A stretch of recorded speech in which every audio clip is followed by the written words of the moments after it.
Olá pessoal, estamos começando mais um episódio do nosso podcast Deixe a Luz Entrar, e no episódio de hoje eu vou trazer para vocês um panorama bíblico. A gente vai dar uma olhada geral, panorâmica sobre a Bíblia, para a gente ter um conhecimento amplo sobre o que a gente vai estar tratando aqui nos outros episódios. E nesse episódio a gente vai fazer o seguinte: eu vou começar pelo Antigo Testamento, e num outro episódio eu vou fazer um panorama do Novo Testamento.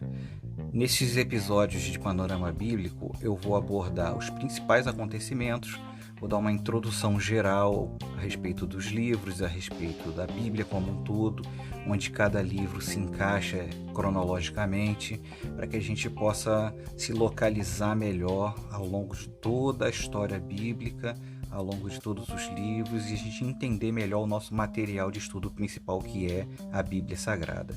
Fica comigo, vamos começar agora mais um episódio.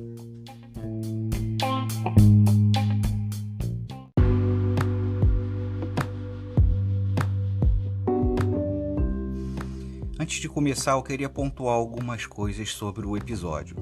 Em primeiro lugar, a gente vai partir da premissa que a Bíblia é a palavra de Deus, escritura sagrada. A gente não vai fazer uma defesa da Bíblia, levantar pontos polêmicos, evidências de que a Bíblia é realmente escritura sagrada, evidências históricas e arqueológicas. Isso aí a gente pode deixar para um outro episódio. Já fica até como uma dica, se for interessante, vocês colocam lá nos comentários do Instagram, nas redes sociais, e aí a gente pode pensar em fazer um episódio assim mais para frente. E outra coisa é a respeito das dúvidas que podem surgir, ou de detalhes que podem ficar de fora, e que com certeza vão ficar de fora, porque não dá para cobrir toda a Bíblia, todo o Antigo Testamento só num episódio.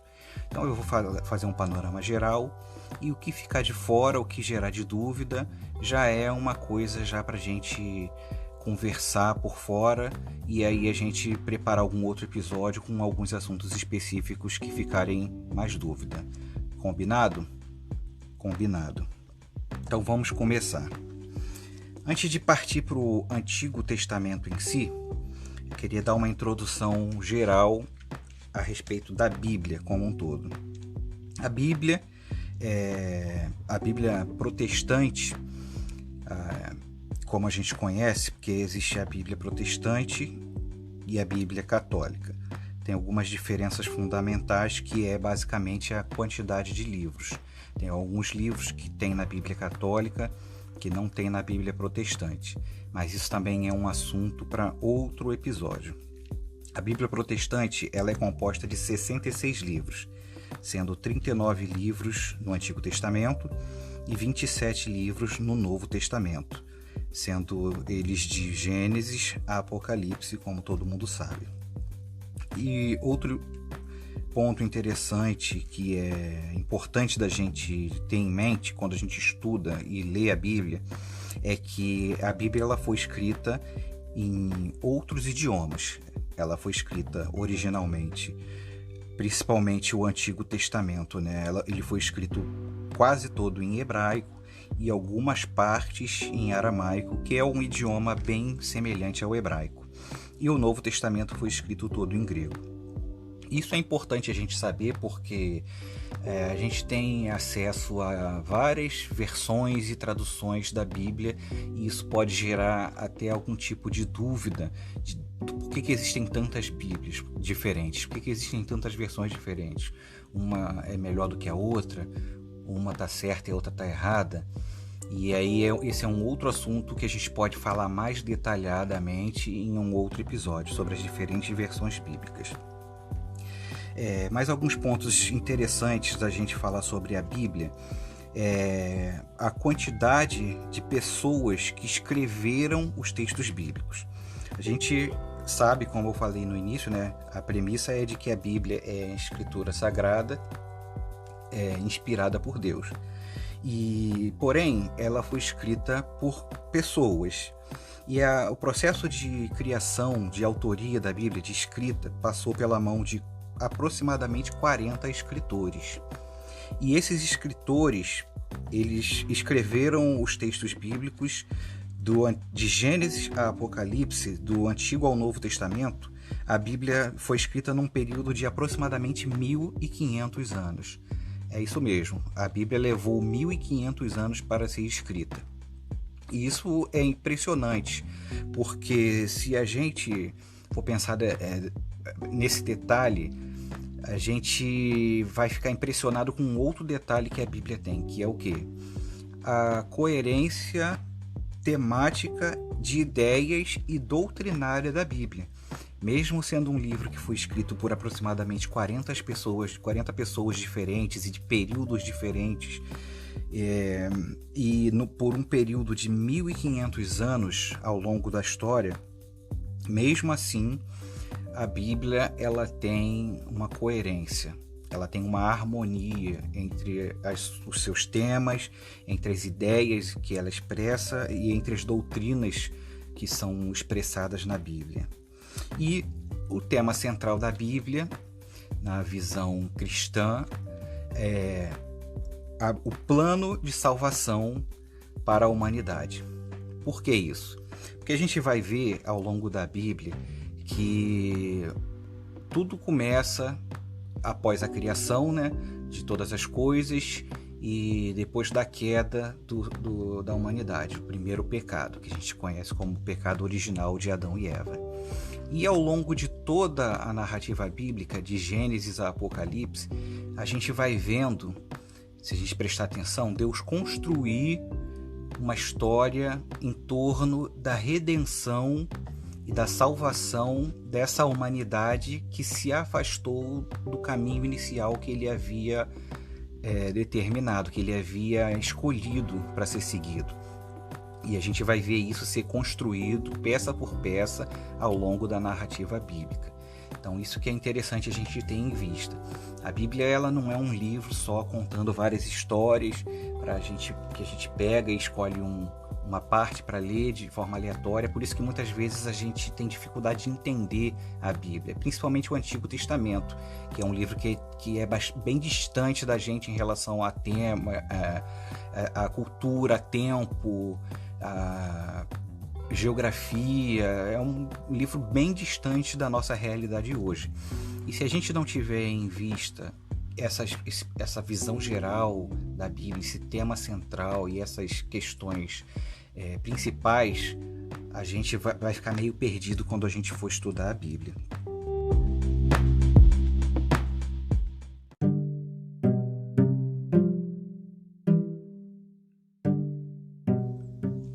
Então vamos lá para o Antigo Testamento. E uma dica também, se você tiver uma Bíblia em mãos ou no aplicativo do celular, acompanha com a gente aí para ver livro a livro que a gente vai falando aqui sobre o Antigo Testamento. Começando em Gênesis, o Antigo Testamento, ele vai de Gênesis a Malaquias, como eu havia dito, e de uma forma geral, o Antigo Testamento ele vai narrar sobre a criação de todas as coisas, a queda da humanidade, ou seja, a entrada do pecado no mundo e as suas consequências, a queda da humanidade e as consequências disso. Vai falar também sobre a formação e o desenvolvimento do povo hebreu / judeu. Mais para frente eu vou explicar o porquê disso. Então, basicamente, é isso que o Antigo Testamento ele vai tratar. Ele vai falar sobre a criação, a queda e as consequências, e depois disso vai acompanhar a formação e o desenvolvimento do povo hebreu e judeu. A divisão tradicional da Bíblia, que é mais conhecida, mais popular, ela é assim. Isso falando na ordem em que os livros eles são apresentados na Bíblia. Começa com o Pentateuco, que são os primeiros 5 livros, que a autoria é atribuída tradicionalmente a Moisés, que são os livros de Gênesis, Êxodo, Levítico, Números e Deuteronômio. A seguir a gente vai ter os livros históricos, que vêm na sequência Josué, Juízes, Rute, o primeiro e o segundo livro de Samuel, o primeiro e o segundo livro de Reis, o primeiro e o segundo livro de Crônicas, o livro de Esdras, o livro de Neemias e, por fim, o livro de Esther. A seguir vem a outra divisão de livros, que são os livros poéticos, que são os livros de Jó, o livro de Salmos, o livro de Provérbios, o livro de Eclesiastes e o livro de Cantares. A seguir temos os profetas maiores, que são chamados assim simplesmente porque eles escreveram mais coisas. O livro deles é maior, por isso que é chamado profetas maiores, que são o profeta Isaías, o profeta Jeremias, o livro de Lamentações de Jeremias, o livro de Ezequiel e o livro de Daniel. E a seguir, para fechar, nós temos os profetas menores, que são Oséias, Joel, Amós, Obadias, Jonas, Miqueias, Naum, Abacuque, Sofonias, Ageu, Zacarias e Malaquias. Que são os profetas menores também pelo mesmo motivo que os profetas maiores foram chamados dessa forma, porque os livros deles têm menor quantidade de palavras, os livros deles são menores. Então é isso. Esses são os livros que compõem o Antigo Testamento na divisão tradicional e na ordem em que eles estão na Bíblia. Agora a gente vai fazer uma abordagem de Gênesis a Malaquias, mas de uma forma mais detalhada, não tanto assim, porque senão a gente ia ficar horas aqui falando, mas de forma cronológica. Aí o que a gente vai fazer? Esses livros que a gente citou aqui, eles não estão em ordem cronológica, principalmente os livros dos profetas.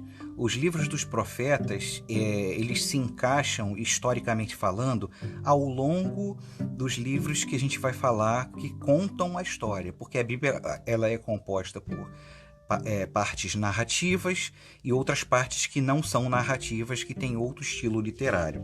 E aí a gente vai ver isso junto aqui. Então, conforme eu for falando dentro dos livros aqui, seguindo a linha do tempo, eu vou falar alguns fatos, algumas partes importantes. Claro que muita coisa vai ficar de fora, mas aí, como eu disse, você pode colocar lá nos comentários ou fazer alguma pergunta e dar alguma sugestão para a gente falar de algum tema, e aí a gente vai vendo como é que a gente vai seguindo. Então, começando por Gênesis. O que o livro de Gênesis vai trazer para a gente? O que o livro de Gênesis vai abordar? Como o próprio nome diz, Gênesis, que vem do grego, é o livro da criação, o livro do princípio. É o princípio de todas as coisas. Então, o livro de Gênesis ele vai trazer aquele relato conhecido da criação, que a grande maioria das pessoas conhece, né? O primeiro versículo, né? No princípio, Deus criou os céus e a terra. E por aí vai. A gente vai ver toda a criação do universo, da terra, dos animais, da fauna, da flora e tudo mais. A gente vai ver também a criação do primeiro casal, Adão e Eva. A seguir a gente vai ver a queda. O que é a queda? É a entrada do pecado na humanidade. É o começo da humanidade se afastando de Deus. E logo após isso a gente vai ver como Deus reage a isso, dando uma sentença e também uma promessa de redenção. Exatamente. Logo após a queda, o Senhor ele sentencia o homem, porque já tinha sido dado o ensinamento de que se o homem e a mulher comessem do fruto da árvore do conhecimento do mal, eles seriam condenados à morte. Por isso entrou a morte e o pecado no mundo. Sendo que pela misericórdia de Deus, ele já a partir daí, ele já tinha prometido uma redenção, que nós veremos mais à frente, mas eu já vou dar um spoiler. Essa redenção ela seria cumprida, ela foi cumprida, ela foi nos dada pela graça de Deus através de Jesus Cristo.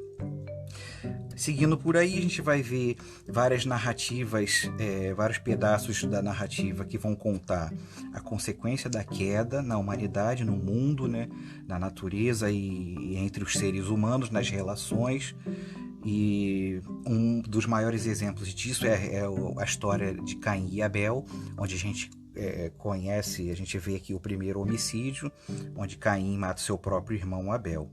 E aí outras passagens que a gente vai ver também que ressaltam bem essa consequência da queda, são as duas passagens mais conhecidas, que é a do dilúvio, né, da Arca de Noé, que todo mundo conhece, e também a passagem da Torre de Babel, onde todos os homens falavam uma só língua e eles queriam se agrupar todos num lugar só, não queriam povoar a terra, e aí Deus confunde as línguas de todos os homens, surgem vários idiomas, e aí, por não se entenderem, eles são obrigados a se espalhar e a dispersar. Então, seguindo, a partir do relato da criação, da queda e das consequências da queda, a Bíblia o Antigo Testamento, no livro de Gênesis, já começa a se ocupar com a formação do povo hebreu a partir de Abraão. Abraão, ele foi chamado por Deus para deixar a sua família, e junto com o seu sobrinho Ló, ele deixa a sua família e vai para Canaã, a mando de Deus. Então, Abraão e Ló, eles começam a sua jornada, e a partir daí é a formação do povo hebreu. Temos uma passagem também que é bem conhecida, que é a passagem quando Abraão e Ló, eles têm uma divergência lá entre eles e eles decidem se separar. E aí o que Ló faz? Ló vai habitar nas terras de Sodoma. E aí tem aquela passagem conhecida também da destruição de Sodoma e Gomorra, onde Abraão intercede pelo seu sobrinho Ló, que é salvo por Deus, mas ao sair de Sodoma, a mulher de Ló olha para trás e ela vira uma estátua de sal. Então, seguindo a história de Abraão, aqui a Bíblia vai focar bem na história de Abraão.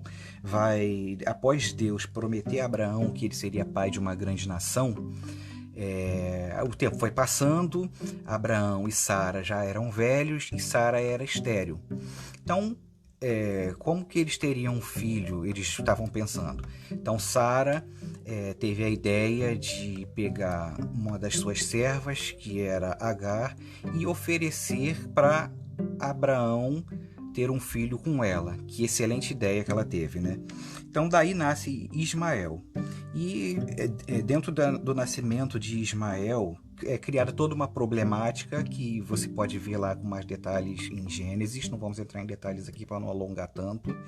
Mas após um tempo, Deus ele finalmente concede a Abraão o nascimento de um filho de Sara, que é Isaque, o famoso filho da promessa. E aí, mais para frente, tem uma outra passagem bem conhecida, que é quando Deus ele prova a fé de Abraão, pedindo para que Abraão sacrificasse o seu filho, o seu único filho. E aí Abraão, com o coração pesado, mas em obediência a Deus, crendo que Deus faria algo, leva seu filho até o Monte Moriá para ser sacrificado. E aí a história vai dizer que antes que Abraão cometesse esse ato, Deus o interrompe e mostra que lá no monte onde eles iriam fazer o sacrifício, já havia um cordeiro para ser sacrificado no lugar de Isaque. E essa passagem ela é muito importante. Por quê? Porque ela já é uma das primeiras passagens do Antigo Testamento que vão nos remeter ao sacrifício de Jesus Cristo, que seria sacrificado, como aquele cordeiro foi sacrificado no lugar de Isaque, Jesus Cristo foi sacrificado no lugar de todos os pecadores. Seguindo adiante, a Bíblia vai entrar agora na família de Isaque e vai narrar a história bem conhecida também, que é a história de Isaque e seus dois filhos, Esaú e Jacó. Para quem conhece essa história já sabe que Esaú e Jacó eram gêmeos, porém Esaú nasceu primeiro e Jacó nasceu em seguida, segurando o pé de Esaú. E aí Jacó cresceu, Esaú também cresceu, mas havia toda uma problemática também nessa família, porque Jacó ele tinha um problema de aparentemente inveja do seu irmão, e infelizmente esse problema, esse comportamento, ele era incentivado pela sua mãe. Você vai ver lá que a mãe de Jacó ajudava ele a fazer várias coisas erradas, inclusive a mais conhecida de todas, que é quando Jacó se faz passar por Esaú para enganar o seu pai Jacó e ser abençoado por ele no lugar do seu irmão. E o que isso provoca? Isso faz com que Esaú se ire contra Jacó e Jacó seja obrigado a fugir do seu próprio irmão. Olha só que terrível.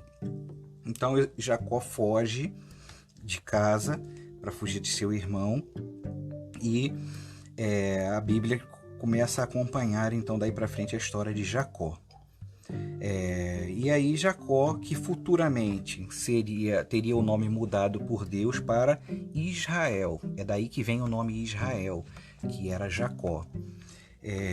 Então Jacó tem os seus filhos, que dos seus filhos vieram a surgir as 12 tribos de Israel, que a gente vai falar mais detalhadamente quando a gente chegar na parte do Êxodo e a parte onde o povo de Israel começa a ocupar a terra prometida e se dividir pelas tribos.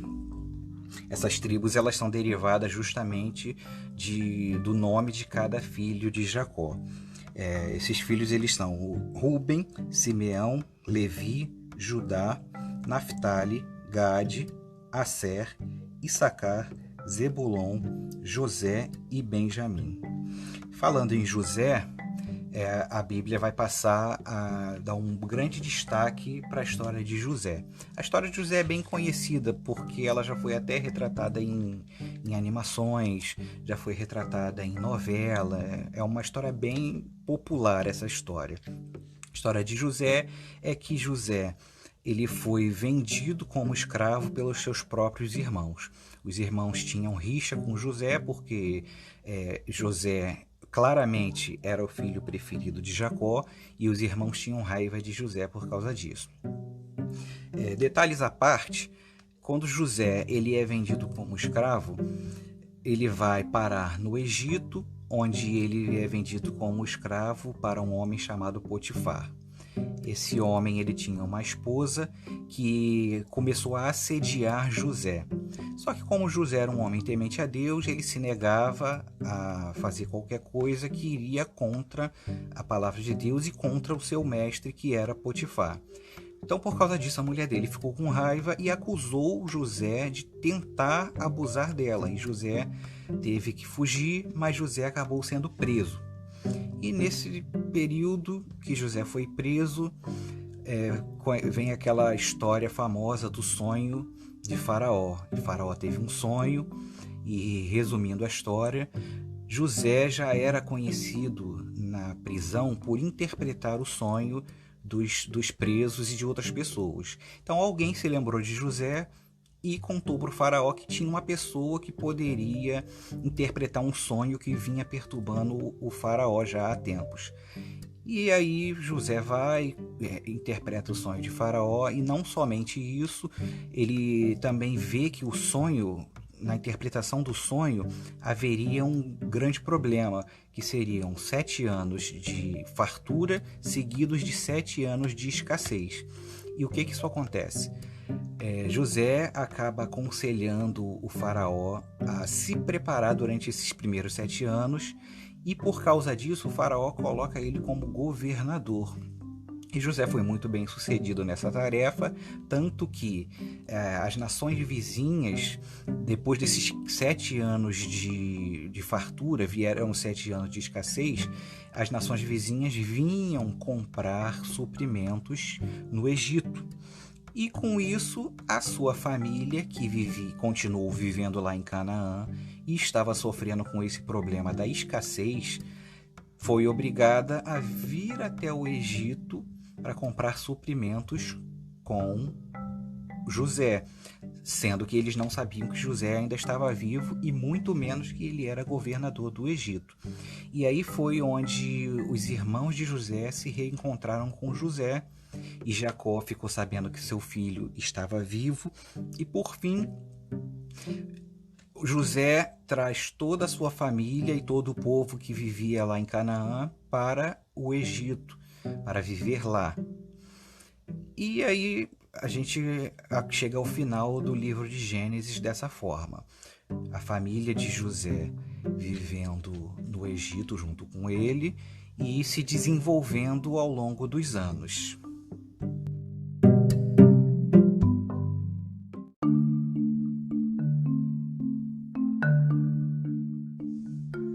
Bom, acontece que o povo hebreu começou a se acomodar lá no Egito e ficou ao longo dos anos vivendo lá acomodado, diferente do que Deus tinha dito a Abraão, que era para Abraão ir para a terra de Canaã e habitar lá. E passados 400 anos aproximadamente, veio um novo faraó que não conhecia José e toda essa história e começou a perceber que o povo hebreu era muito grande e estava se fortificando dentro do Egito. E com medo disso, ele começou a perseguir o povo hebreu, adicionar peso de trabalho neles, e eles começaram a ser tratados realmente como escravos. E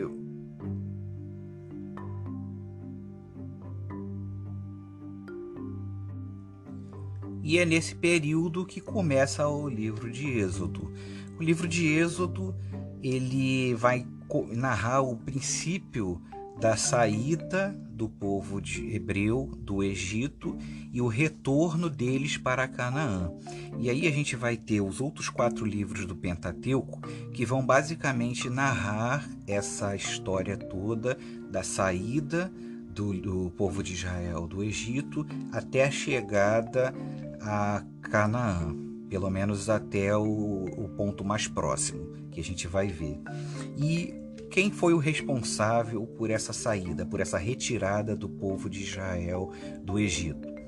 A gente conhece essa história, né? A gente tem aquela animação bem conhecida, O Príncipe do Egito, que é Moisés.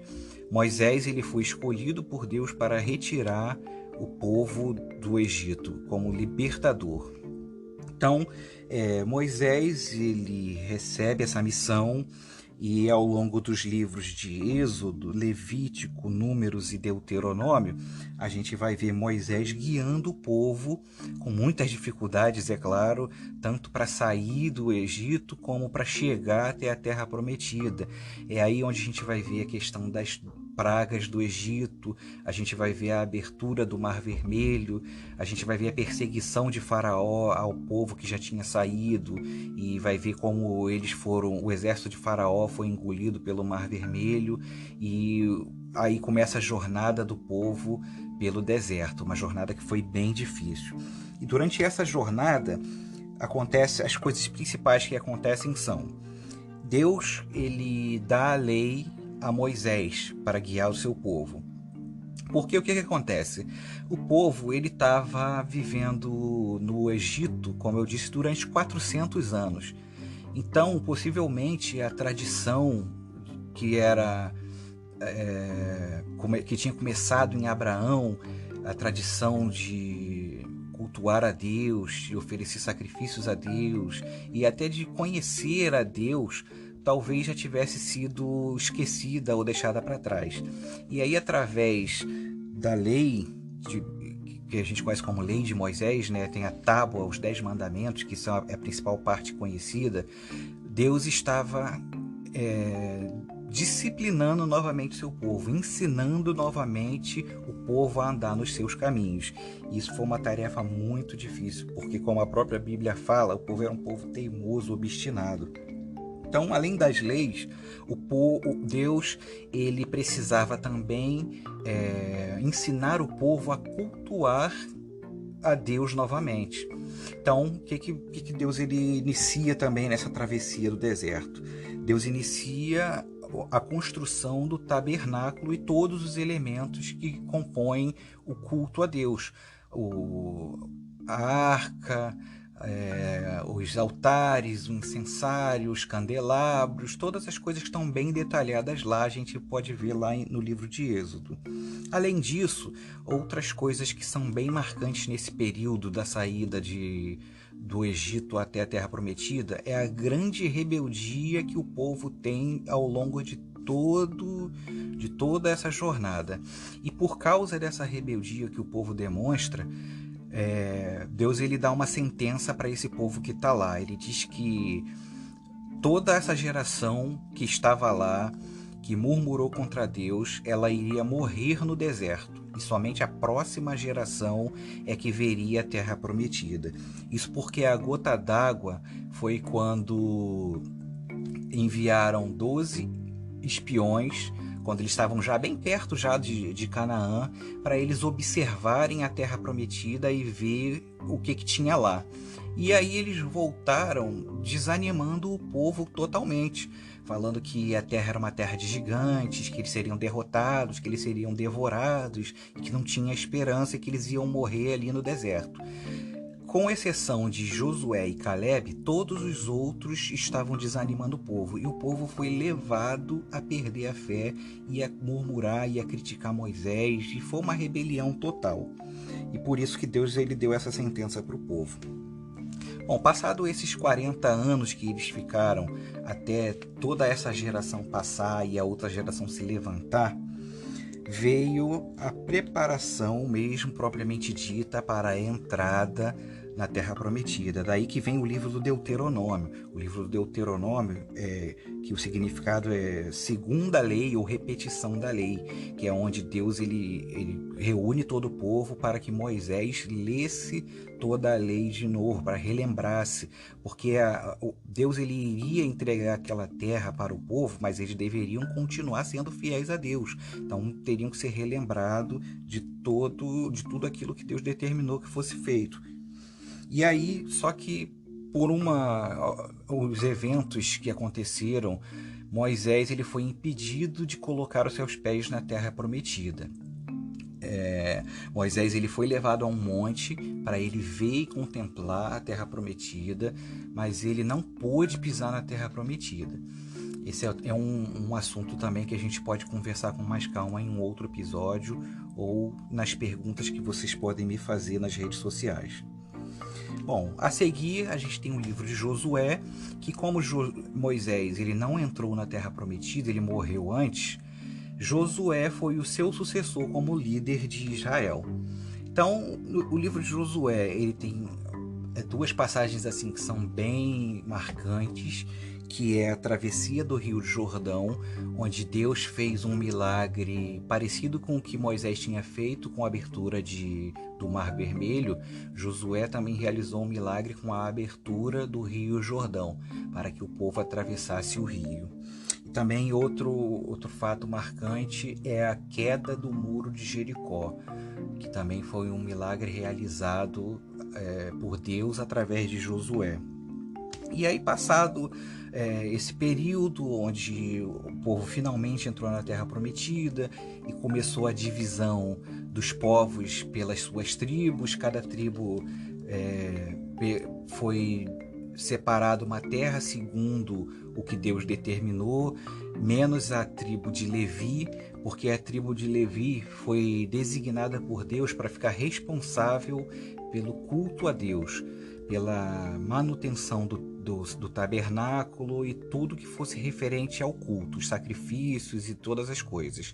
Então, a tribo de Levi ela não teria uma terra determinada, mas foi determinado que cada tribo separasse algumas cidades entre os seus territórios para que uma parte da tribo de Levi habitasse e tivesse garantida a sua estadia e a sua vida.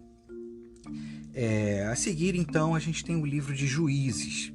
O que acontece nesse período? O que são os juízes? O que é a história que é narrada no livro de Juízes? Depois que Josué morre, não foi levantado por Deus. Deus não selecionou um novo líder assim como Moisés e Josué. O povo ele seguiu e tem uma frase que é muito marcante no livro de Juízes, que é: na época dos juízes cada um fazia o que era certo aos seus próprios olhos. E, como é de se esperar, nada de bom pode sair disso. O povo começou a se desviar, cada um fazia o que queria, cada um seguia os seus próprios interesses, e aí começou a ficar um caos.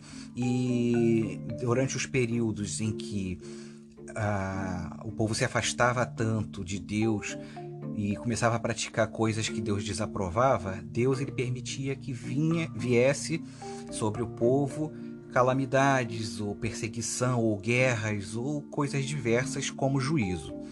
E aí, nesse período, o povo ele novamente se lembrava de Deus e clamava a Deus, e Deus, por sua misericórdia, selecionava entre o povo uma pessoa e capacitava essa pessoa para livrar o povo e guiar o povo durante um período. Essa pessoa ela era chamada de juiz. Esse juiz ele não era exatamente como um governante, era mais como um líder, porque nessa época a nação de Israel ainda não era organizada como um estado em si. Era mais um povo dividido por clãs. O que a gente conhece como tribos eram mais ou menos como a gente conhece a nomenclatura clã hoje em dia. Eram clãs de famílias que estavam divididos em uma terra e não tinham um governo sobre todos eles. Então, nessa época, uma pessoa de uma das tribos era levantada, e essa pessoa ela guiava o povo para que o povo se recuperasse desse período. E aí foi um período onde tiveram aproximadamente 12 juízes, e esse período ele levou aproximadamente 350 anos. Olha quanto tempo! Durante 350 anos o povo de Israel ficou dessa forma. E aí depois do período dos juízes veio finalmente o início da monarquia, onde o povo de Israel começa a olhar as nações ao seu redor e percebe que as nações ao seu redor têm reis. E eles falaram, se eles têm reis, por que nós também não podemos ter reis? E aí Deus, através do profeta Samuel, que nessa época ele foi o último juiz que teve na nação de Israel, ele era juiz e ele era também profeta. Ele foi usado por Deus, ele foi guiado, direcionado por Deus a escolher um rei. E esse rei escolhido, o primeiro rei de Israel, foi o rei Saul. Um rei que inicialmente ele começou bem, só que ele começou a trocar os pés pelas mãos, começou a fazer coisas que desagradavam a Deus, e ele, por fim, ele foi rejeitado por Deus. Como ele foi rejeitado por Deus, ele voltou para Samuel e falou, Samuel, eu escolhi um outro rei para você ungir e você selecionar, e ele vai reinar sobre Israel. E aí quem veio depois de Saul como rei? Foi o rei mais famoso, o maior rei que Israel já teve, que foi o rei Davi. Então Davi foi levantado como rei. E aí, depois de um período onde ele teve que conviver com o reinado de Saul ainda, porque quando Saul foi rejeitado, ele ainda era rei. Mas Davi já tinha sido escolhido como rei. E isso começou a ficar claro entre o próprio povo. O próprio povo já começava a ver Davi como um grande líder, e Saul começou a ter uma grande inveja de Davi, começou a perseguir Davi, tentar matar Davi. E no meio disso tudo, haviam ainda várias guerras sendo travadas pelo povo, e numa dessas guerras o rei Saul foi morto. E aí foi nessa situação onde Davi finalmente ele assumiu o reinado. Mas nessa época o reinado de Israel, o reino de Israel ainda não estava unificado. Davi começou a reinar numa parte e ele posteriormente ele unificou o reino. É aí onde a gente entra numa outra estágio do Antigo Testamento, que é a parte da monarquia, onde a gente tem um reino unido. Um reino único, onde todas as tribos estão sendo reinadas por um único rei. E aí é onde a gente tem o período que é narrado nos livros no primeiro livro e segundo livro de Samuel, até o capítulo 11, e também até o capítulo 11 do primeiro livro de Reis. A partir daí, já é uma outra história que eu vou contar mais à frente. E também essas histórias contemporâneas são narradas no primeiro livro de Crônicas e no segundo livro de Crônicas até o capítulo 10. E da mesma forma como o primeiro livro de Reis, a partir daí segue uma outra situação que a gente vai ver mais à frente. Seguindo a sucessão de Davi, veio seu filho Salomão como rei ainda de um reino unificado. E Salomão também ele começou com um ótimo reinado. Ele foi o rei que conseguiu, Deus permitiu que construísse o templo, porque até então o povo de Israel ainda fazia o culto no tabernáculo, que foi aquele tabernáculo que foi trazido desde o deserto. E Davi ele fez todo o projeto do templo e passou para o seu filho Salomão, que foi o rei escolhido por Deus para construir esse templo. E Salomão construiu o templo, foi uma maravilha. Salomão estabeleceu a paz, foi um período de paz grande que teve Israel, foi um período de felicidade e harmonia.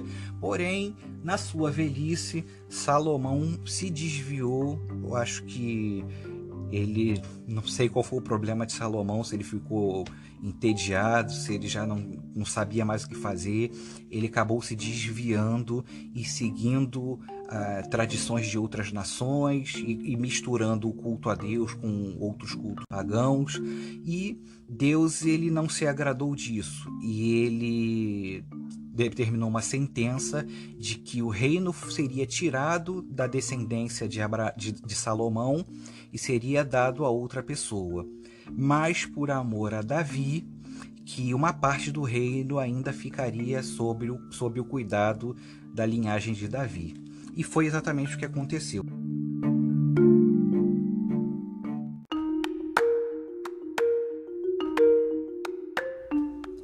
Aqui nesse ponto eu queria falar sobre os livros poéticos, que são os livros de Jó, Salmos, Provérbios, Eclesiastes e Cantares.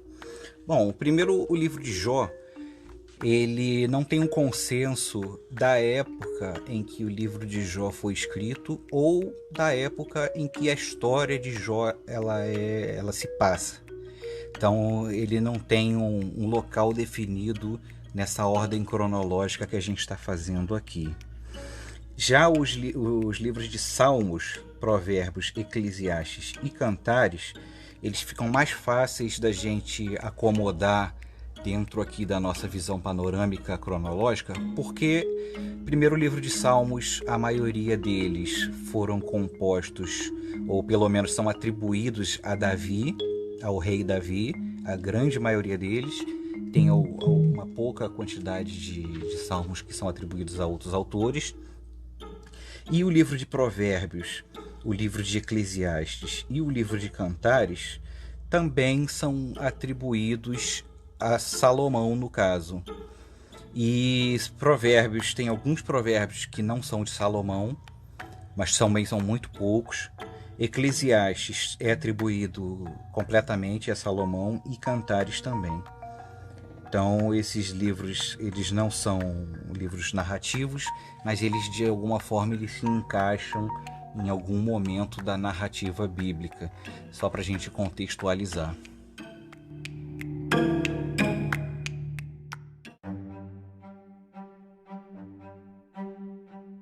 Depois que Salomão morre, o filho de Salomão ele assume o trono, porém ele já não seguia os caminhos do seu pai.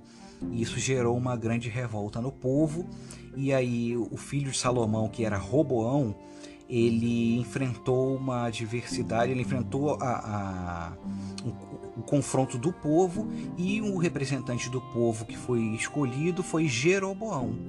Então, nesse período, o reino ele se dividiu.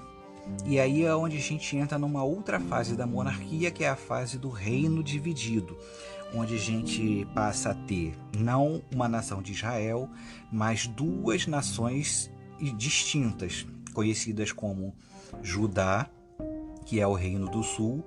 O nome desse reino ficou Judá, mas ele consistia nos territórios da tribo de Judá, Benjamim e Simeão. Esses territórios eles foram ocupados e formaram o Reino do Sul. Apesar da Bíblia não falar se as pessoas, né, os membros da tribo de Simeão se juntaram à tribo de Judá, mas o território, com certeza, ele foi agregado. Mas a tribo de Benjamim, sim, se juntou a Judá e eles formaram um reino unificado ali entre eles. E o restante do reino, as outras tribos, ficaram conhecidas como o Reino do Norte ou simplesmente como Israel. Então, a partir desse momento, quando a gente lê na Bíblia Judá e Israel, a gente está falando de duas nações diferentes. Judá é o Reino do Sul, onde foi o reinado, ele seguiu a linhagem do rei Davi, então todos os reis que vêm a seguir de Salomão, eles continuam sendo reis da linhagem de Davi. Já o reino do norte, o reino de Israel, já foi uma sucessão diferente, não por linhagem muitas vezes.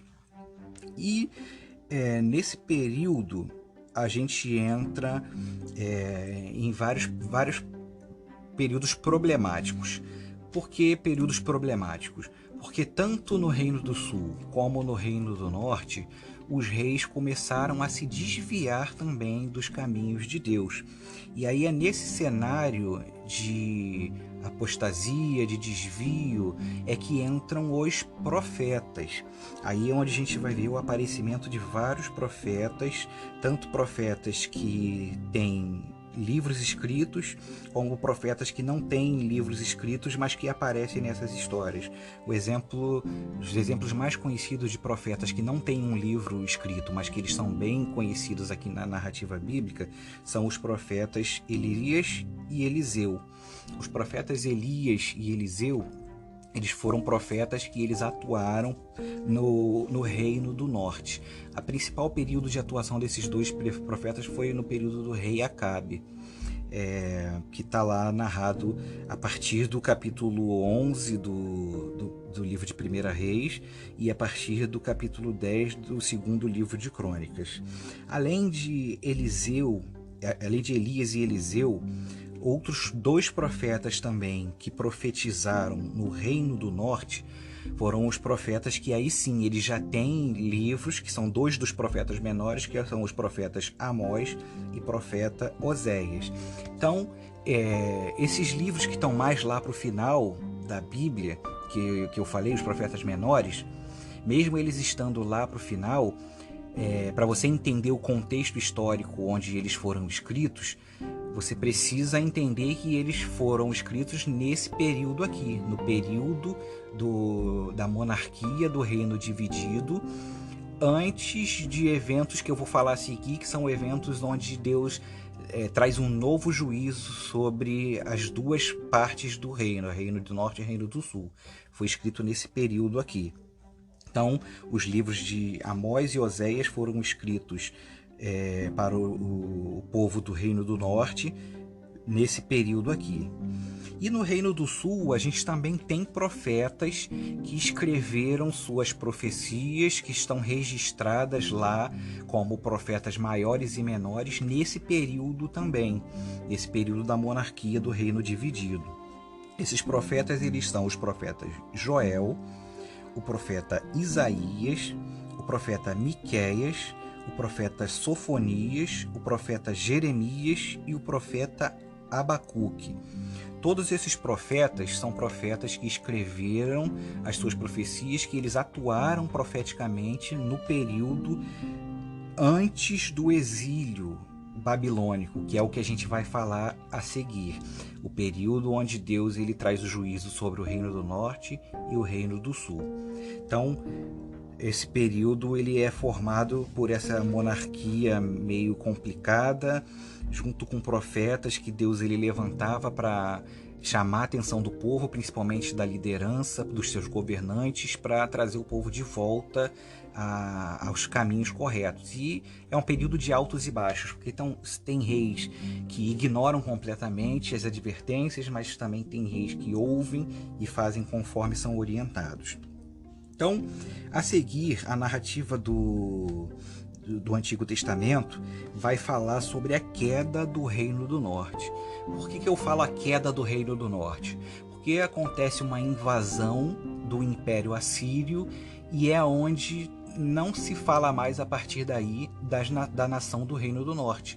O Antigo Testamento não fala mais nada, é como se tivesse sido extinto e esquecido. O Reino do Norte é invadido pelo Império Assírio, o povo que vivia lá foi espalhado por várias nações, porque essa era uma das estratégias de dominação que se tinha na época, invadir o local e levar a população para outros lugares e trazer outros povos para esse lugar. Então, era uma forma deles espalharem e tirarem, acabarem com a unidade do povo, a unidade religiosa, a unidade cultural, e eles imporem o regime que eles quisessem. Então, dessa forma, o Império Assírio, comandado pelo rei Salmaneser V, invadiu o Reino do Norte e pôs fim de uma vez por todas a essa nação. Em seguida, a gente tem o cativeiro do Reino de Judá. Por que eu digo cativeiro? Porque aí sim a gente tem uma continuação. Deus, apesar de permitir que o rei Nabucodonosor, que era o rei da Babilônia na época, invadisse o reino de Judá, a gente vai ter uma continuação para essa história. Não acaba por aí. O povo ele é levado para a Babilônia, só que já tinha sido dada uma profecia que esse cativeiro duraria 70 anos. E foi exatamente o que aconteceu. Após o Império Babilônico, vem o Império Persa, através de Ciro, e toma o poder do Império Babilônico. E através do rei Ciro, o povo de Israel ele é libertado do seu cativeiro. O rei Ciro ele permite que algumas pessoas, alguns representantes saiam e levem algumas pessoas para começarem a reconstruir o reino de Judá. A gente vai ver essa história com mais detalhes à frente. E aí nesse período, no período durante o exílio, a gente também tem atuação de profetas, a gente também tem registros de profecias aqui, que é o livro de Lamentações de Jeremias. O livro de Lamentações de Jeremias é um livro que, se você for ver lá, é um livro que ele provavelmente foi escrito um pouco depois da invasão e do cativeiro, porque ele vai falar do estado da terra depois da invasão, do estado de Israel depois da invasão. Judá. E também temos o profeta Ezequiel, que foi um profeta que profetizou durante o exílio na Babilônia, e também o profeta Daniel, que também profetizou durante o exílio na Babilônia. Inclusive o livro de Daniel é um dos livros mais conhecidos, tem umas histórias mais conhecidas, que é a história de Daniel na Cova dos Leões, a história dos 3 amigos que foram jogados na fornalha, a história do sonho também do rei que Daniel previu, que Daniel interpretou, e por aí vai. Inclusive, por curiosidade, Daniel também é um dos livros que trazem mais profecias escatológicas, que são profecias a respeito do fim dos tempos, mas isso também é um assunto para outro episódio. Então vem a última fase agora do Antigo Testamento, que é o período pós-exílico, o período depois dessa liberação que o rei Ciro faz, esse decreto do rei Ciro que liberta o povo judeu. Aí a partir daí sim é que vão surgir os judeus, né, por causa do reino de Judá. Por isso que no início, quando eu falei do tema central da Bíblia, que narra o surgimento e o desenvolvimento do povo hebreu / judeu, é justamente por causa disso, porque aquele povo todo que era unificado passou a ser representado exclusivamente pelo povo judeu, a partir desse período que eles começaram a ser chamados de judeu, que vem do termo Judá. Então, onde é que a gente encontra então a parte narrativa desse período pós-exílico? A gente vai encontrar nos livros de Esdras, que vai narrar principalmente, o foco central do livro de Esdras é a reconstrução do templo, que havia sido destruído na invasão da Babilônia, e a retomada do culto. Por quê? Porque o templo representava para os judeus a presença de Deus no meio do seu povo. E o culto a Deus ele era diretamente ligado ao templo, porque os sacerdotes eles ofereciam os sacrifícios, eles queimavam incenso, as reuniões solenes, as ofertas que o povo trazia, tudo era voltado para o templo. Então, a reconstrução do templo era essencial para a retomada do culto. E foi justamente esse elemento de abandono do culto e abandono do templo que foi uma das causas da queda do povo de Judá. Então, Esdras e todas as pessoas que os ajudaram, eles focaram bem nessa questão de reconstruir o templo. E a gente vai ver também no livro de Neemias, que Neemias ele foi um dos principais aqui responsáveis pela reconstrução dos muros de Jerusalém. Por quê?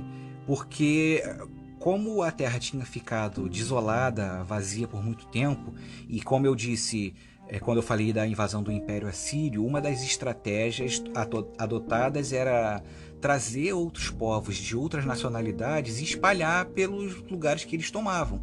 Então eles não iam simplesmente voltar e viver em paz com todo mundo. Havia perigo de conflitos, de invasão e esse tipo de coisa.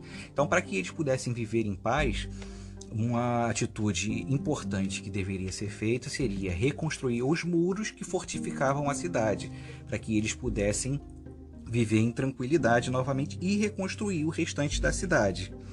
E aí, além disso, a gente tem o livro de Esther, que também é um pouco depois, é quase que contemporâneo aos livros de Esdras e Neemias, que também vai narrar uma parcela do povo que ainda não tinha voltado do cativeiro. Porque, como eu disse, o rei Ciro foi o rei que libertou, foi o rei que tomou o Império Babilônico e libertou o povo. Porém, esse retorno ele foi gradual, ele não foi de uma vez só. Então foram várias levas de povo, foram várias migrações que foram feitas e durante um período muito grande. Então, durante esse período ainda de migração e de reconstrução, enquanto estava acontecendo isso tudo lá em Jerusalém, em Judá, outras coisas estavam acontecendo ainda no Império Persa. E uma das coisas que estava acontecendo é o que é narrado no livro de Esther, que uma pessoa de confiança do imperador, que na época, se eu não me engano, era Artaxerxes, ele tinha uma rixa com o povo judeu, e ele arquitetou um plano para que fosse feito um genocídio do povo hebreu. E aí, enganado por essa pessoa, o imperador ele criou um decreto onde era permitido fazer esse genocídio. E através de Esther, a gente vai ver com mais detalhes lá no livro, deixo como um gancho aqui, uma curiosidade para você ir lá ler. Esther, ela usada por Deus, com a orientação de Deus, com a ajuda e a oração do seu povo, ela consegue impedir que esse genocídio aconteça. E aí, depois desse período onde o povo volta para Judá, a gente também tem alguns profetas que atuaram nesse período. A gente tem o profeta Ageu, a gente tem o profeta Zacarias e o profeta Malaquias. Por que foi necessário ainda, depois dessa restauração do povo à sua terra natal, por que foi necessário ainda que Deus levantasse profetas? Porque, assim, o povo ainda era o mesmo povo, né? Não era tudo perfeito. Então, muitas coisas começaram já no seu retorno a acontecer contrário ao que Deus mandava, como, por exemplo, quando o povo começou a voltar e estavam com o foco na reconstrução do templo, A reconstrução do templo ela não foi de imediato e nem foi rápida. A reconstrução do templo ela demorou muito, porque muitas pessoas começaram a abandonar ou deixar de lado a reconstrução do templo, porque era necessário recursos, né, para poder fazer a reconstrução do templo, e muitas pessoas passaram a cuidar muito mais dos seus próprios interesses do que cuidar do interesse geral da nação, que era reconstruir o templo. Era necessário naquela época, tem todo um contexto histórico, cultural e social para isso. E foi necessário que esses profetas eles se levantassem para corrigir algumas coisas a respeito disso. E também como esse seria o último período histórico e que a gente tem no Antigo Testamento, já nesse período alguns desses profetas também, desde lá de Isaías, já vinham profetizando a respeito do Messias. Então, em outro episódio que a gente pode falar também das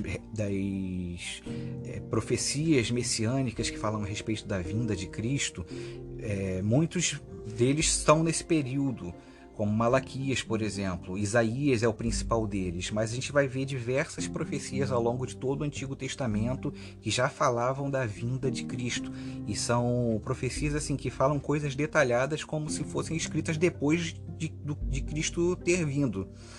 Então acaba dessa forma, e após esse período de reconstrução e de restabelecimento do culto, a gente encerra o Antigo Testamento, e aí vem um período de aproximadamente 400 anos para que o Novo Testamento começasse a ser escrito, ou melhor, para que os fatos do Novo Testamento começassem a ocorrer, porque a gente vai ver quando a gente estiver falando no episódio do Novo Testamento que a escrita do Novo Testamento começou, na verdade, depois de que dos fatos terem acontecido.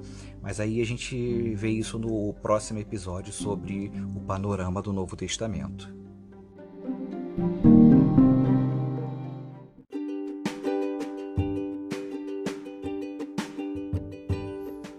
É isso aí então, pessoal. Chegamos aqui no final do episódio. Muito obrigado por você ter ouvido até aqui.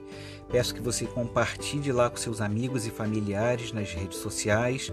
Também não deixa de colocar um comentário ou uma pergunta, caso você queira. E nos vemos no próximo episódio.